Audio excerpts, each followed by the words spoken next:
ఆపదామపహర్తారం దాతారం సర్వసంపదాం లోకాభిరామం శ్రీరామం భూయో భూయో నమామ్యహం. రామాయ రామభద్రాయ రామచంద్రాయ వేధసే రఘునాథాయ నాథాయ సీతాయా పతయే నమః. భాగవతము తెలిసి బల్కుడ చిత్రంబు సూలికైన తమ్మి చూలికైన విబుధ జనుల వలన విన్నంత కన్నంత తెలియవచ్చినంత తేటబరుతూ. జై శ్రీరామ్. ఈ మధ్య మా ఇంటికి ఒక మహానుభావుడు వచ్చాడు, పిల్లవాడు. అతని పేరు తోట వెంకట నాగ్ అనే అబ్బాయి, మా ఫ్రెండ్ వాళ్ళ కొడుకు. ఆయన వచ్చి, అయ్యా నేను భాగవతం వింటున్నానండి, ఈ భాగవతంలో అనేక మంది రాజుల చరిత్రలు చెప్తున్నారు, మరి రాముడి వంశం చరిత్ర, రాముడు అనేవాడు ఇక్ష్వాకు వంశం అన్నారు, ఆయన ఏ తరం వాడు, ఎప్పటివాడు, ఆయనే మొట్టమొదటివాడు ఆ వంశానికి అని అడిగాడు. ఇప్పుడునే ఉంటాడు, నాకు హైదరాబాద్లో మన టెంపుల్ దగ్గరే ఉంటాడు ఆయన, మహానుభావుడు, మంచి పిల్లవాడు, యోగ్యుడు. ఆ క్రమంలో మనం విషయాన్ని మాట్లాడుతున్నాం. ఇంతకుముందు హరిశ్చంద్రుడి దాకా మనం మాట్లాడుకున్నాం. ఇప్పుడు హరిశ్చంద్రుడికి 8వ తరం వాడు షట్చక్రవర్తుల్లో మరొకడున్నాడు. ఇతని తల్లి గర్భవతిగా ఉన్నప్పుడు సగరుడు ఆయన పేరు. వీళ్ళ అమ్మగారు గర్భవతిగా ఉన్నప్పుడు చూడలేనటువంటి సవతి తల్లులు ఆమెకు విషం పెట్టారు. అయినా ఏమాత్రం చెక్కు చెదరకుండా గరళంతో పాటు జన్మించినందువల్ల, గరళం అంటే విషం కదా, ఇతనికి ఈ మహారాజు గారికి సగరుడు అనే పేరు. ఈ మహావీరుడు శకులను, యనమవరులను, హైహేయులను, బర్బరులను జయించాడు. ఇతని కుమారులు సముద్రం భూమిని తవ్వుకుంటూ పోయినారు. అలా తవ్వుకుంటూ పోయినందువల్ల సముద్రానికి అంటే సగరుడి పుత్రులు సాగరులు కదా, కాబట్టి దానికి సాగరం అనే పేరు ఎందుకు వచ్చింది అంటే, సగరపుత్రులు తవ్వినటువంటి నేలలో నుంచి జలం పుట్టి సముద్రం పుట్టింది కాబట్టి దాన్ని సాగరము అన్నారు. సగరుని అశ్వమేధ యాగంలో యజ్ఞాస్వాన్ని దేవేంద్ర అపహరించాడు. పాతాళ లోకంలో ఉన్న కపిల మహర్షి ఆశ్రమంలో బట్టివేసి అతను వెళ్ళిపోయినాడు. ఈ అశ్వాన్ని అన్వేషించి వెదడం కోసంగా బయలుదేరినటువంటి సగర కుమారుడు, సగర నందనులు మహర్షిని అనుమానించి, ఎవరిని? ఆ కపిల మహర్షిని ఆయన అవమానించారు. ఆ మహర్షులు కన్నులు తెరిచేవాటికల్లా వీళ్ళంతా దూసరమైపోయినారు, భస్మమైపోయినారు. తర్వాత సగరుని మనుమడైనటువంటి అంశుమంతుడు తన వినయం వల్ల, వినమ్రత వల్ల, భక్తి వల్ల ఆ కపిల మహర్షి యొక్క అనుగ్రహాన్ని పొంది ఆ తర్వాత అశ్వాన్ని తీసుకువచ్చి తాతగారి యజ్ఞాన్ని చక్కగా పూర్తి చేయించాడు.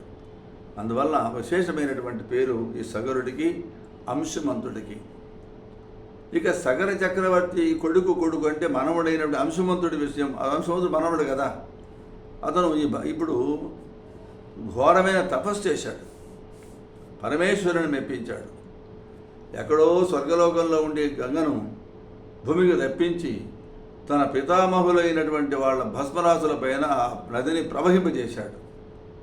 ఎవరు? భగీరథుడు. వాళ్ళకి పుణ్యలోకాలు ప్రాప్తించేట్టు చేశాడు. అందుకనే గంగానదికి ఇతని పేరు మీదుగానే భాగీరథి అనే పేరు.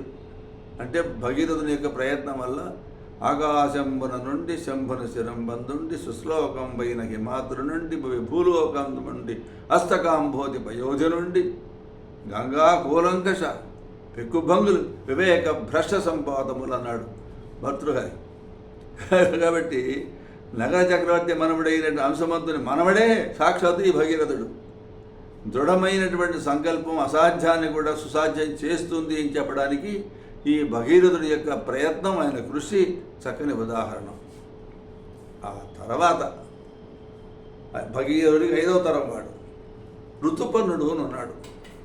ఈ షట్చక్రవర్తిలో ఈ మహానుభావుడు నరునికి ఇతని బెస్ట్ ఫ్రెండ్, ప్రియమిత్రుడు. ఇతను నరునికి అక్షవిద్యా రహస్యం బోధించి ఆయన నుంచి అద్భుతమైనటువంటి అశ్వవిద్యా విశేషం గ్రహించాడు అంటారు. తర్వాత ఖట్వాంగుడు, చాలా పెద్ద విషయం. తర్వాత చరిత్ర ఈ నామస్కంధాల్లో వస్తుంది ఖట్వాంగుడి గురించి. క్షణకాలంలో మోక్షాన్ని పొందినటువంటి మహానుభావుడు. ఇతను ఈ ఖట్వాంగుడు భగీరథుడికి 11వ తరం వాడు. యుద్ధరంగంలో రాక్షసులను సంహారం చేసి అమరులకు అంటే దేవతలకు విజయం చేకూర్చినటువంటి పరాక్రమశాలి.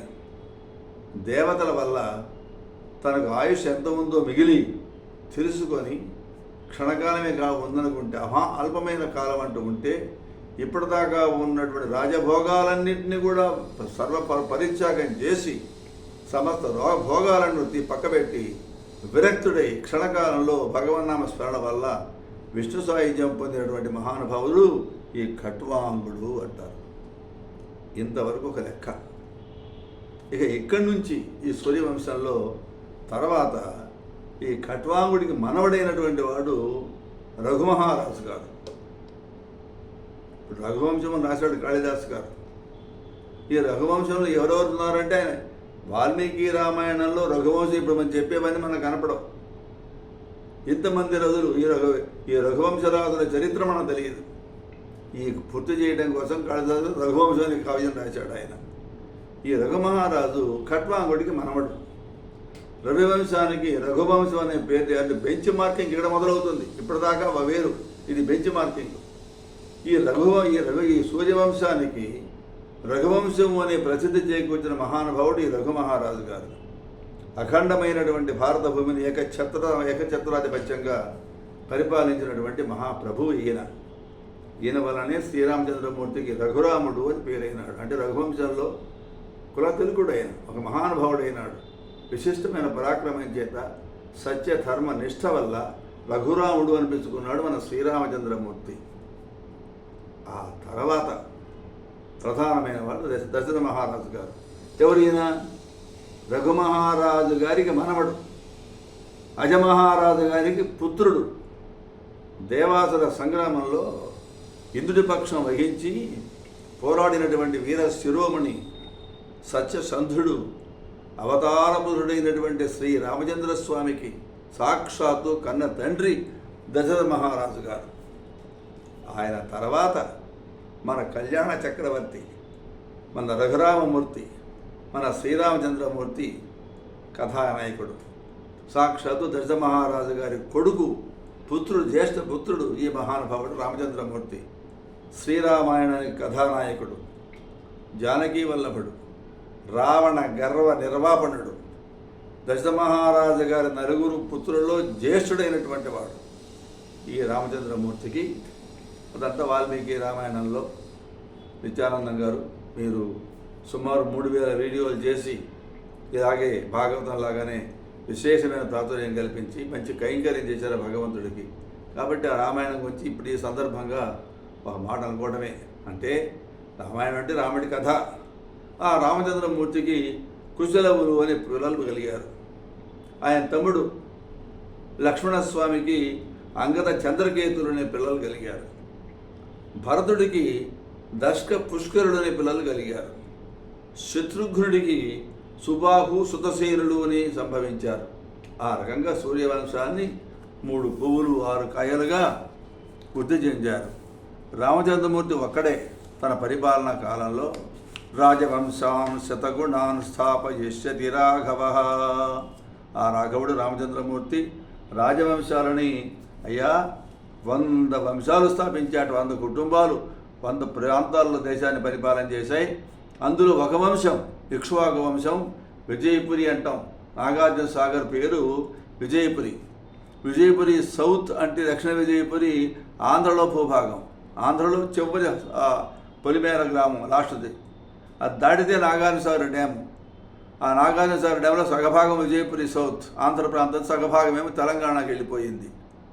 అట్లా ఆ ప్రాంతాన్ని విజయపురోన్నతయాంజ దిగంచిత శ్రీ పర్వత శిఖరాగ్ర శిరోమణి నానా విద్య నవసమ శోభల శోభయం చేసినటువంటి ఆంధ్రప్రదేశ్ రెసిడెన్షియల్ కాలేజీ, ఒక జూనియర్ కాలేజీ, ఒక రెసిడెన్షియల్ డిగ్రీ కాలేజీ వేరు ప్రాంగణాల్లో ఉన్నాయి.